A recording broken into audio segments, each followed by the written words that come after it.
Hello everyone and welcome. I am United009. Today I'll be talking about the Antonov AN-225.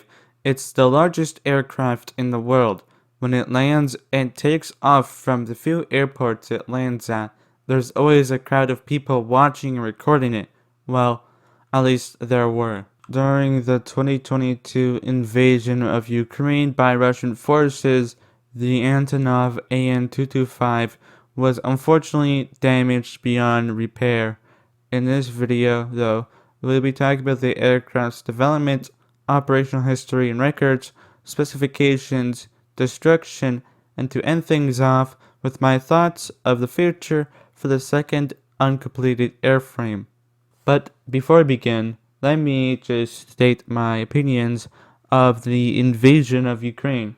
Like many of you others, I have been looking at the situation in Ukraine very carefully, and it's just been absolutely terrible to see what the Russians have been doing to the Ukrainian people. I hope for a peaceful end to this conflict and that Russia pay the reparations for the damages they have caused. But anyways, let's get back to the AN-225. To understand why the AN-225 was designed and constructed, we need to briefly go back to the Cold War and explain some parts of the space race. To keep things simple, the space race, as most of you know already, was a competition between the Soviet Union and the United States to achieve superior spaceflight capability. The space race kicked off after the Soviet Union launched the first satellite, then later the first human into outer space, and ended when the United States landed the first humans on the moon. To get humans on the moon, though, you need a vehicle that has the specifications, designs, and strength to escape the Earth's atmosphere while not killing the humans inside. The Americans ended up developing the Space Shuttle Orbiter, one of the most known spacecrafts by the United States. But the Soviets had their own plans to create a shuttle as well, and during the 1989 Paris Air Show, the Soviets showed both the AN-225 and the Buran rocket.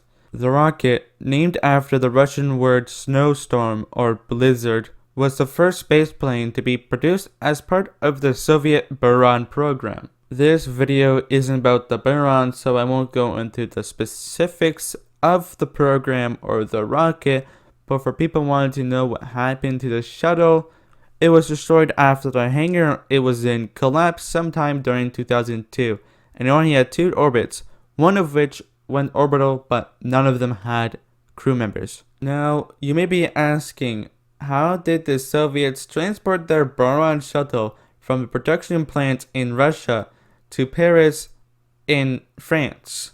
Well, that's where we introduce the Antonov AN-225 into this story. The Antonov AN-225 Mriya was designed in the 1980s by the Antonov Design Bureau in the Soviet Union, the word Mriya being Ukrainian for dream or inspiration, and as you can probably assume already, the aircraft's original purpose was to airlift the Mriya, probably mispronounced that, rocket boosters and the Buran-class orbiters for the Soviet space program. There were originally 2 aircraft ordered, but only one was finished. The aircraft, designed by Viktor Tolmachev, was developed as a replacement for the, now I'm going to get this completely wrong probably, Myasishchev VMT, which was also designed to carry rocket boosters and the Soviet space shuttles for the Buran program. But anyways, the AN-225 first flew on December 21st, 1988, and was on static display at the Paris Air Show in 1989 and flew during the public days at the Farnborough Air Show in 1990. Hearing about the first operational AN-225 is fun and all, but what happened to the second one? Why was it never completed? And to answer that, it has to do with the collapse of the Soviet Union in 1991.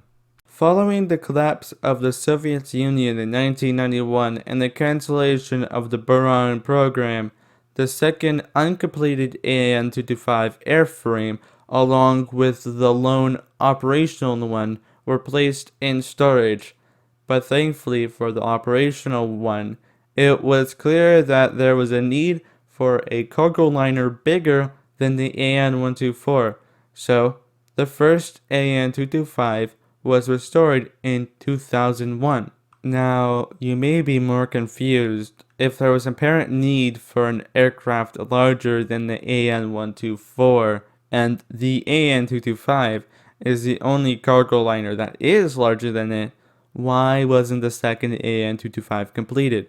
Well, others started thinking about that as well, and by 2000, the need for an additional AN-225 became apparent. So, the decision was made in September 2006 to complete the second AN-225. Now, you may be even more confused. Now there's an apparent need for a second AN-225. Why wasn't it completed? And don't worry, I'm getting to that. Just keep your questions for later, okay? While the decision was made in September 2006, and the aircraft was scheduled for completion around 2008, it was subject to delays, and by August 2009, the aircraft had not been completed and the work had been abandoned. And in May 2011, Antonov CEO reportedly said that the completion of a second AN-225 would require at least $300 million, but if the financing was provided, its completion could be achieved in 3 years, and according to different sources, the second aircraft was 60 to 70% completed. But from the looks of it, either not enough funding or no funding was provided, and the second airframe, to this day, sits uncompleted. But we'll discuss the future of the second airframe near the end of the video. Anyways, enough explaining why the second AN-225 wasn't completed. Let's get into the operational history and specifications. Let's start with the operational history of the aircraft. As stated earlier, the AN-225's original purpose was to transport the Buran-class orbiters for the Soviet space program, and after sitting unused for years, it was re-engined and modified to carry heavy cargo transport and placed back in service under the management of Antonov Airlines. The aircraft received its type certificate from the Interstate Aviation Committee on May 23, 2001, officially putting it back in service, and the first flight in commercial service departed from Stuttgart, pronounced that completely wrong, Germany, on January 3, 2002, and flew to Trumrat, Oman, with 216,000 prepared meals for the American military personnel based in the region. And throughout its commercial lifespan, it supplied things from the 130-ton generators, wind turbine blades, a tank, and diesel locomotives, to name a few.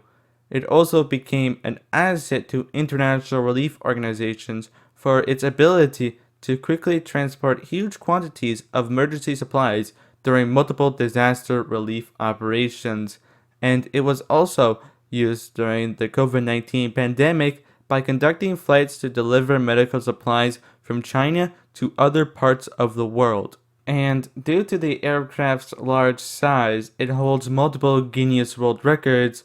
This includes heaviest item airlifted, the largest aircraft by weight ever, the longest cargo piece flown by an aircraft, along with 240 records it has received.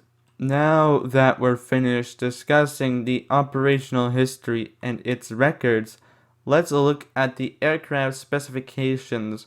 Being the largest aircraft, it has some serious specifications both in power and size.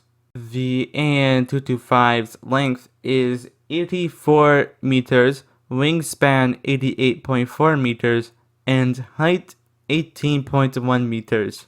The empty weight of the aircraft is 285,000 kilograms, with a max takeoff weight of 640,000 kilograms.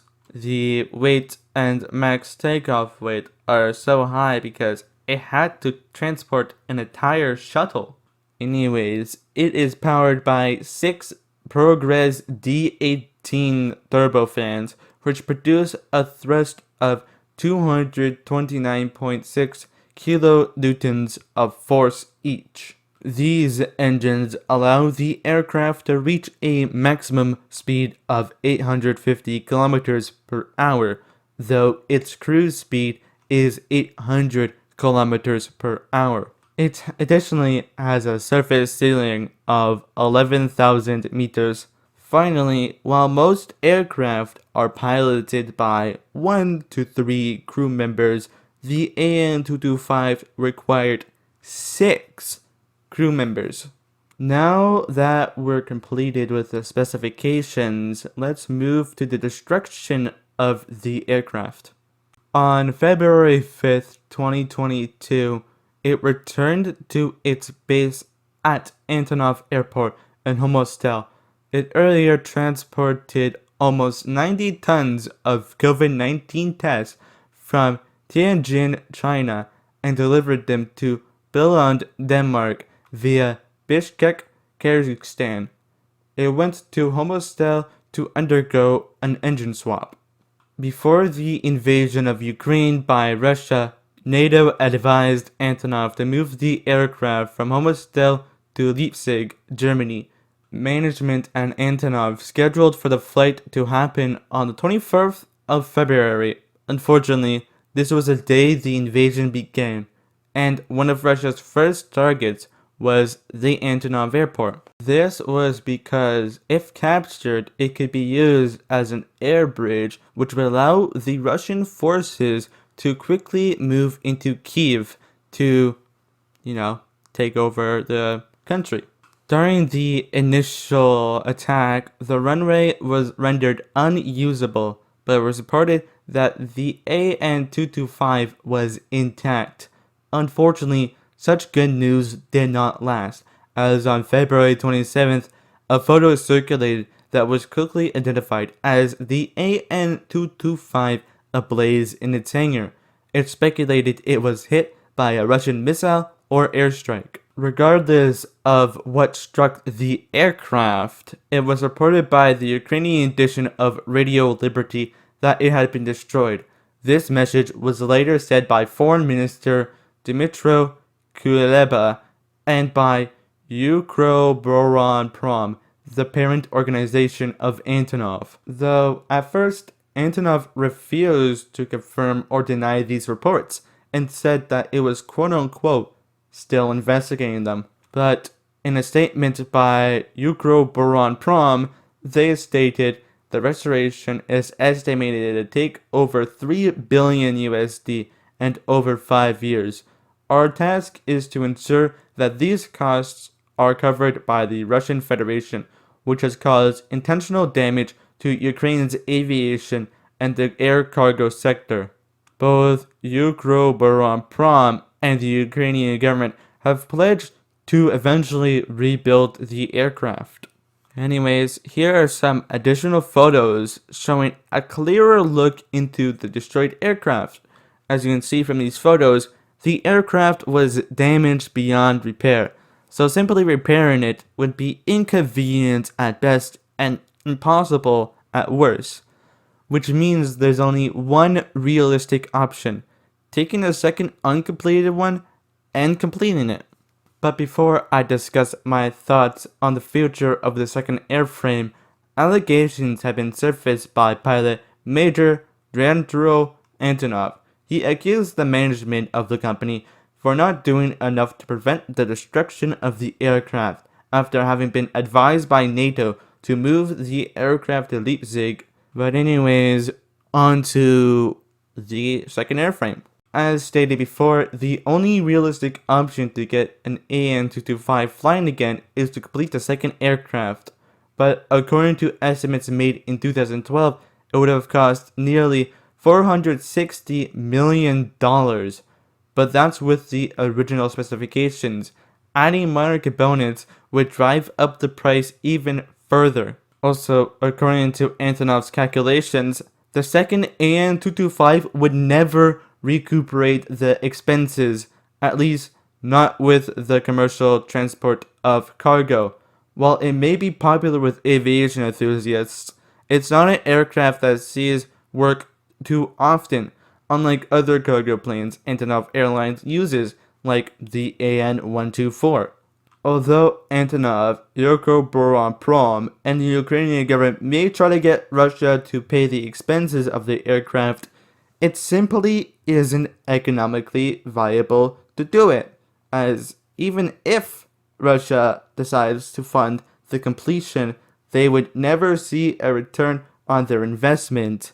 Also, with the current invasion of Ukraine still ongoing, it's unlikely that Russia would agree to rebuild it in the first place, and if they did, they would likely want the aircraft to be owned by a Russian corporation, and I don't think that's something that Antonov, Buran-class, or the Ukrainian government would want to see. One last thing before I end the video.